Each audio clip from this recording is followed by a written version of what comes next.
Hai Sobat Sukses, kembali ketemu dengan saya di Siddhartha. Kali ini saya akan menjawab ketakutan Anda terkait dengan kelebihan bayar pajak. Yang mana bisa Anda atasi dengan cepat. Yuk simak videonya setelah yang satu ini.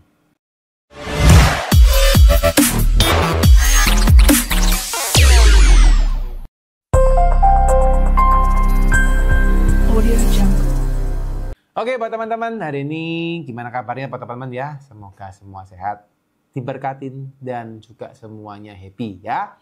Nah buat teman-teman, hari ini kita akan membahas satu topik di mana kelebihan bayar pajak ya.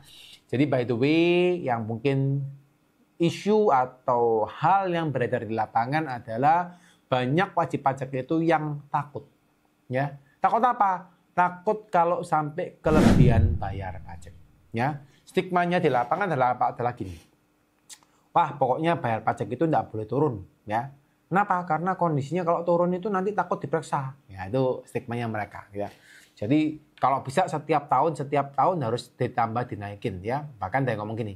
Wah, pokoknya tiap tahun dinaikin aja meskipun naikin kecil-kecil, tapi lapornya nggak benar. Maksudnya harusnya nggak segitu sih harusnya omsetnya, ya. Tapi naikin kecil-kecil aja supaya apa nanti jangan terlalu besar lah ya, nanti kalau kebesaran nanti kalau kita lebih bayar gimana ya. Jadi ini stigma-stigma yang terjadi di lapangan seperti itu ya. Salah enggak? Ya saya ngomong salah sih gitu ya. Jadi banyak orang yang memilih untuk nggak melaporkan pajak benar karena mereka takut diperiksa kalau lebih bayar ya. Nah jadi ya gimana ya, itu memang kondisi. Nah cuma yang saya perlu sampaikan teman-teman, yang sekarang kita perlu pahami bahwa kalau teman-teman memang kondisinya benar-benar lebih bayar pajak ya, ada aturan-aturan yang sekarang memudahkan ya, seperti misalnya ada namanya pengembalian pendahuluan ya, ada aturan yang terbaru tuh pengembalian pendahuluan di bawah 100 juta itu tidak akan diperiksa ya. Tapi itu berlaku untuk teman-teman yang bukan UMKM ya. Kalau teman-teman UMKM, kalau misalnya kelebihan bayar karena itu final ya, itu nanti ada cara yang lain. Ya. Nah, cuma yang saya perlu sampaikan teman-teman, tidak perlu takut kalau Anda lebih bayar pajak, ya. Cuma yang perlu digarisbawahi, ini ya teman-teman perlu diwaspadai karena banyak juga yang lebih bayar terus akhirnya mereka stres gitu ya. Kenapa? Karena ternyata pajaknya dibayar lebih besar daripada kelebihannya ya. Jadi ceritanya mereka lebih bayar, ngajukan restitusi, terus ternyata ketahuan yang lain, mereka disuruh bayar tambahan bayar pajaknya lebih besar daripada kelebihan bayar pajaknya. Ya, itu common terjadi di lapangan. Ya, nah maka ketika ini saya garis bawahi dulu ya, ketika teman-teman menghadapi kelebihan bayar pajak, apa yang seharusnya Anda persiapkan? Ya, yang pertama teman-teman, Anda harus siap secara data. Ya, jadi lebih bayar pajak. Kalau secara yang normal ya, bukan yang UMKM, kalau normal Anda bisa mengajukan dua hal, pengembalian pendahuluan ya, atau Anda melakukan restitusi ya, pemeriksaan ya. Tapi dua-dua teman-teman itu diperiksa. Ya, either Anda minta pengembalian pendahuluan atau Anda minta restitusi yang normal, dua-duanya akan diperiksa. Cuma kalau restitusi diperiksa dulu baru dikembalikan. Kalau Anda yang pengembalian pendahuluan, dikembalikan dulu baru diperiksa. Jadi dua-duanya diperiksa. Nah, ketika Anda diperiksa teman-teman, yang Anda harus kuasai adalah apa? Anda harus punya data yang konkret. Ya. Jadi data ini konkret teman-teman. Antara apa? Satu, antara hardcopy Anda. Dua, antara soft copy Anda atau program Anda. Jadi itu harus sinkron. Ya. Kalau Anda tidak sinkron, terutama Anda yang masih menggunakan Excel gitu ya, pembukuannya manual atau programnya nggak nyambung, programnya nggak ERP sistem gitu ya. Akhirnya apa? Akhirnya Anda sering kali miss, dan itu yang akhirnya sering membuat banyak orang-orang yang melakukan restitusi atau melakukan pengembalian pemeriksaan, mendapatkan pemeriksaan pajak ya karena pengembalian kelebihan bayar, itu akhirnya bisa mendapatkan pembayaran pajak tambahan yang lebih tinggi. Nah, ini juga teman-teman perlu perhatikan. Ya, jadi harus datanya sinkron ya. Untuk itu maka saya ngomong sama teman-teman selalu di video saya yang lain, Anda yuk sekarang mulai pikirkan untuk melakukan pembukuan pajak secara digital. Ya, Anda cari program yang baik. Kalau Anda ingin tahu programnya apa, Anda boleh DM saya akan infokan Anda program apa yang cocok untuk Anda pakai. Ya, kembali teman-teman terkait dengan ini ya, pengembalian pembayaran pajak ya. Jadi kalau buat teman-teman tadi yang untuk non UMKM ada namanya pengembalian pendahuluan ya. Tapi untuk teman-teman yang UMKM ya, karena sekarang ini banyak teman-teman UMKM yang lagi mulai bayar pajak dan sering kali mereka nggak paham bagaimana bayar pajak ya. Kalau di UMKM bayar pajaknya kan simpel teman-teman ya. Tinggal Anda hitung omset Anda berapa, lalu Anda kalikan 0,5% ya, karena tarifnya 0,5%. Nah dari sana Anda tinggal bayar.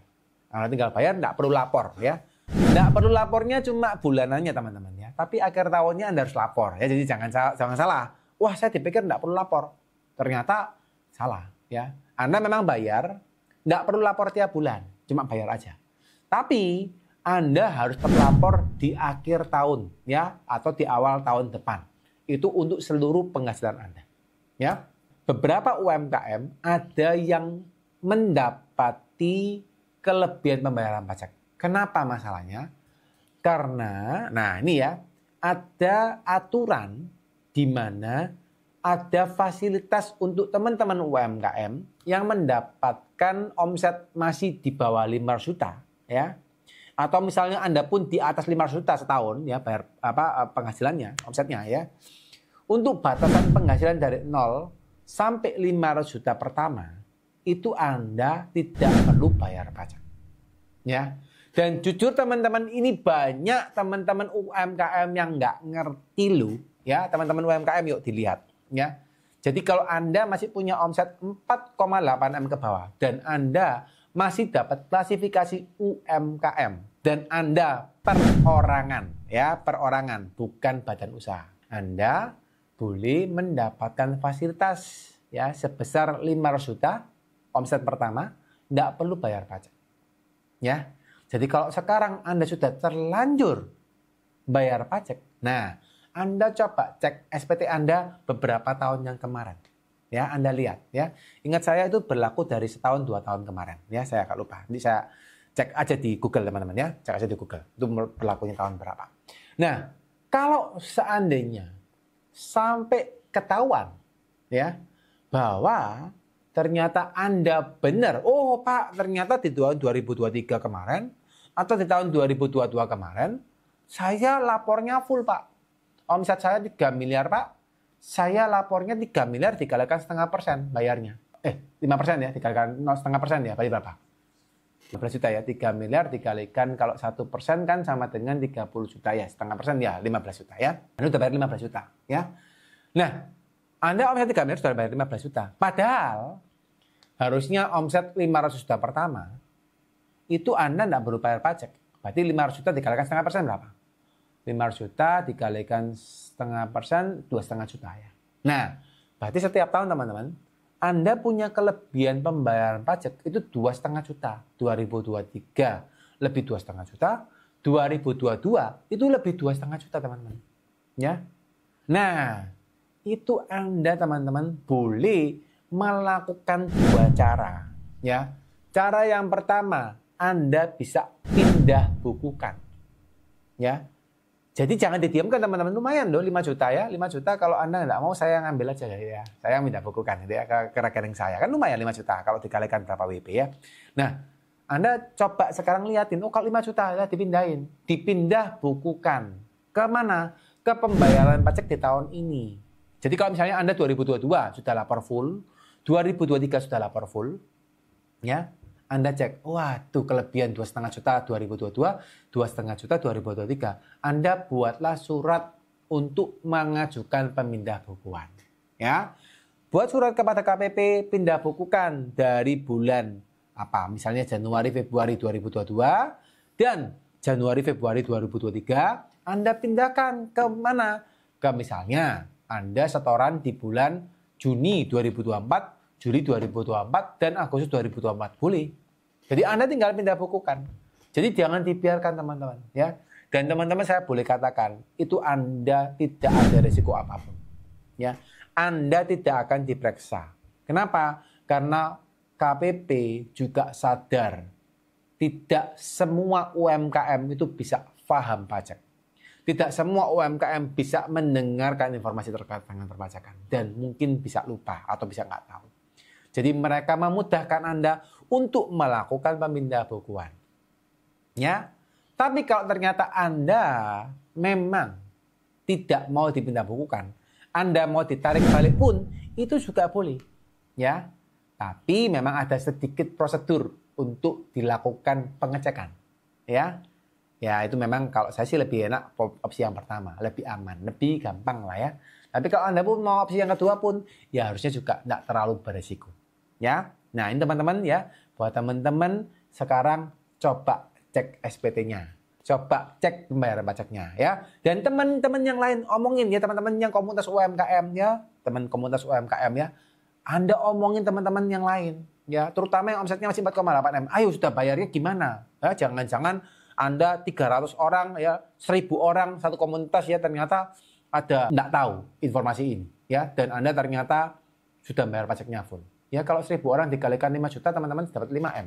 Kan lumayan.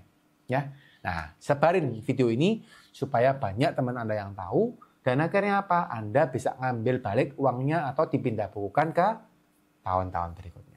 Ya, buat teman-teman yang pengen belajar materi perpajakan lebih mahir ya, kami menyiapkan satu pelatihan yang dimana kami buat sesimpel mungkin untuk Anda bisa belajar perpajakan dari A sampai Z ya, dengan lebih baik, terutama untuk Anda yang sebagai profesional, sebagai entrepreneur ya, sebagai pengusaha pemula, sebagai UMKM, apapun itu, Anda wajib belajar namanya Mahir Pajak UMKM 21 hari. Anda dapatkan linknya di deskripsi, Anda silakan belajarin dan saya yakin dan percaya ilmunya akan sangat bermanfaat untuk Anda. Oke teman-teman, sekian, semoga cukup jelas. Buat teman-teman yang happy dengan video ini silakan di-like, di-share kepada teman-teman yang lain dan juga subscribe teman-teman supaya bisa dapat insight terus daripada konten channel ini ya. Dan buat teman-teman yang pengen bertanya silakan komen di bawah ya. Cuma mungkin kalau Anda pengen dapat respon cepat silakan follow saya di Instagram ya. Dan Anda boleh DM ya. Itu mungkin akan lebih cepat ya untuk saya bisa balas, karena kalau di bawah karena komennya banyak saya juga kadang-kadang komennya kan macam-macam ya. Kalau di DM saya tahu itu pertanyaan ya. Sekian teman-teman, semoga sehat selalu, sehat, sukses dan selalu berbahagia buat teman-teman sekalian. Bye bye.